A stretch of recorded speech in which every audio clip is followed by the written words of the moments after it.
राज्यपाल के पद पर बैठे भाजपा द्वारा, प्रधानमंत्री जी द्वारा, गृह मंत्रालय द्वारा मनोनीत राज्यपाल के पद पर बैठे श्री सत्यपाल मलिक जी ने जो एक सनसनीखेज खुलासा किया है, उससे खूब खाऊंगा और खूब खिलाऊंगा, यह भाजपा की नीति है, उसकी पोल खुल गई है।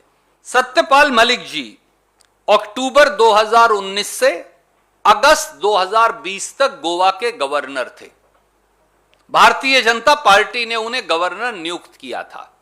साथियों, राज्यपाल के संवैधानिक पद पर बैठे एक व्यक्ति ने न केवल गोवा के भाजपा के मुख्यमंत्री बल्कि देश के प्रधानमंत्री की भूमिका को ही संदेह नहीं, शायद सच्चाई के इल्जामों के कटघरे में लाकर खड़ा कर दिया है। 3 बड़ी बात उन्होंने कही।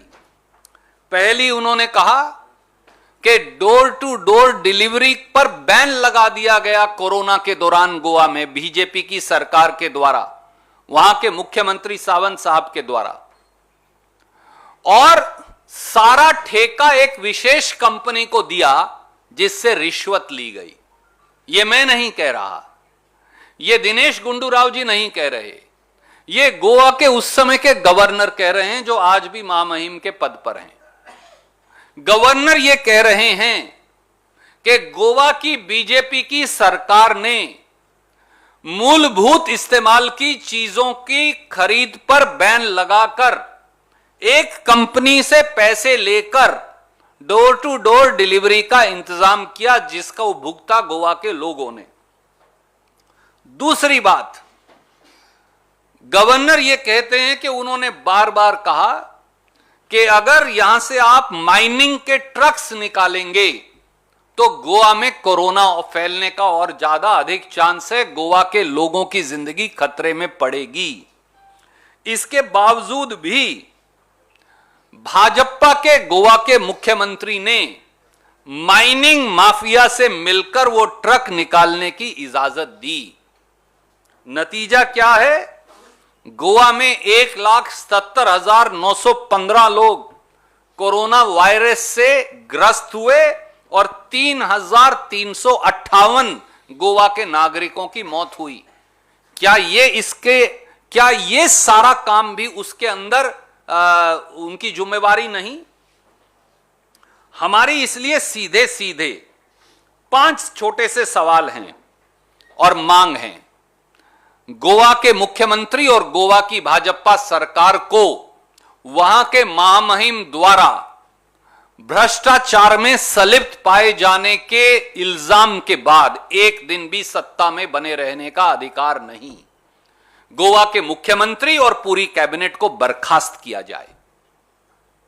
दूसरा, गोवा के मुख्यमंत्री और मंत्रिमंडल के वो सब लोग और अधिकारीगण जो इसमें संलिप्त थे, उन पर एफआईआर दर्ज कर बाकायदा जांच बिठाई जाए। और क्योंकि यहां बिल्ली दूध की रखवाली है, प्रधानमंत्री को जब भ्रष्टाचार के बारे में बताया गया तो उन्होंने गवर्नर को हटा दिया, मुख्यमंत्री को हटाने की बजाय। इसलिए सुप्रीम कोर्ट के सिटिंग जज के नीचे यह जांच हो। तीसरा, ईडी, एसएफआईओ और सीबीआई की एक पैरेलल जांच भी गोवा के मुख्यमंत्री और भाजपा सरकार के लोगों के खिलाफ खोली जाए। चौथा, देश के प्रधानमंत्री जवाब दें।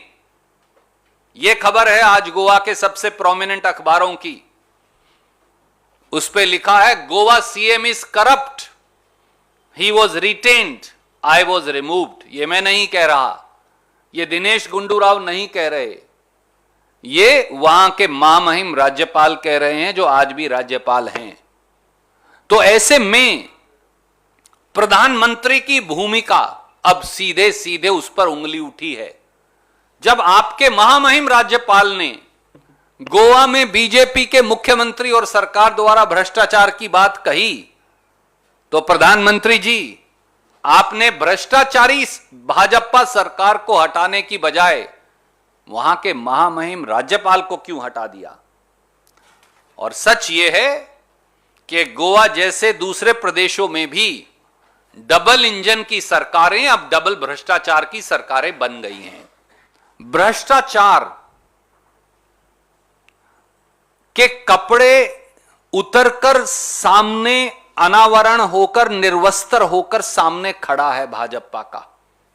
भाजपा का भ्रष्टाचार निर्वस्त्र आपके सामने खड़ा है।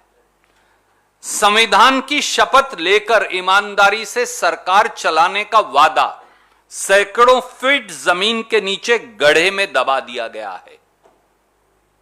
और नैतिकता और जिम्मेवारी, ये दोनों पैसों की वेदी पर भेंट चढ़ गए हैं।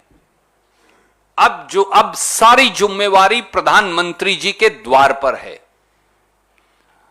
प्रधानमंत्री जी, जैसा मेरे मित्र ने कहा, अगर अब भी आप कार्रवाई नहीं करेंगे तो भाजपा की केंद्र सरकार की भागीदारी साफ साबित हो जाएगी और हम ये सारा मामला जनता की अदालत में कांग्रेस की सारे दोस्त लेकर जाएंगे, आंदोलन भी करेंगे और ये सुनिश्चित करेंगे कि कुछ दिनों बाद जो विधानसभा का चुनाव होगा, गोवा के लोग इस भ्रष्टाचार, लूट और गोवा के लोगों को अपने हाल छोड़कर, कोरोना में मरने के लिए छोड़कर, इस भारतीय जनता पार्टी की सरकार और पार्टी को इसकी सजा मिले।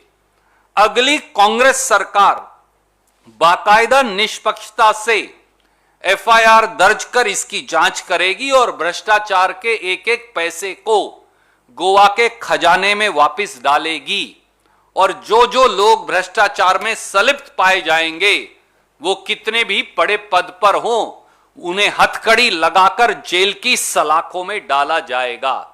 प्रधानमंत्री जी, हाथ जोड़कर आपसे विनम्रता से अनुरोध है, अगर अब भी अगर गोवा के पूर्व महामहिम और आज भी जो राज्यपाल हैं, उनकी बात पर भी अगर आज आप कार्रवाई नहीं करेंगे तो इस देश की जनता का विश्वास भ्रष्टाचार के किसी मामले में कार्रवाई करने की आपकी क्षमता से भी पूर्णतया उठ जाएगा। भारतीय राष्ट्रीय कांग्रेस ने पिछले 7 साल से लगातार बगैर झुके, बगैर डरे, बगैर दबे मोदी सरकार की लोक विरोधी नीतियों से लोहा लिया है।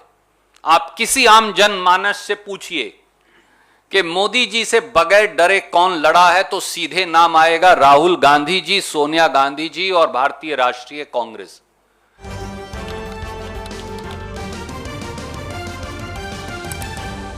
आपकी आवाज